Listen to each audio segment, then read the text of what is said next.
and they'd come help me with alarms and stuff like that. Saturdays when I'd have to work, I didn't have daycare, so I'd bring my kids with me sometimes. And my son was really excited about the dump truck. He really didn't care about this, but my daughters were amazed about this. But they all watch cartoons enough that they'd be, as soon as I open the door, they're, look at the poo, look at the poo.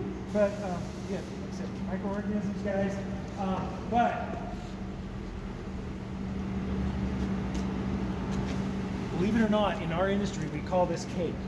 So if you ever go to a wastewater treatment plant and somebody offers you cake, remember to ask where it came from, okay?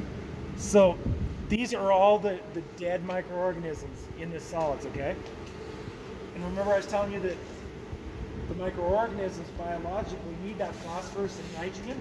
So since we killed them before they got a chance to release the phosphorus, now this is highly charged with nitrogen and phosphorus. Okay?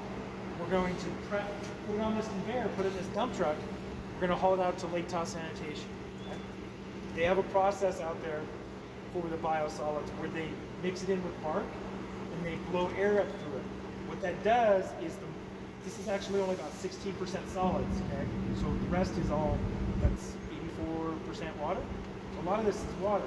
As we're blowing the air through there and we've got that bark and this mixed together, the weight of it starts building pressure that pushes on it, and as the air blows through it, it starts building heat. 168 degrees temperature, once it reaches that, it has to go for 23 days. They call that the vector attraction. That temperature, the idea is at that temperature for that length of days, is if there are any live microorganisms, they will be killed off by the temperature. But it's kind of like supercharging nature as we're blowing that air up through there. You've seen trees fall over and they rot down. That's essentially what we're doing. But we're accelerating it by putting the water and temperature there. So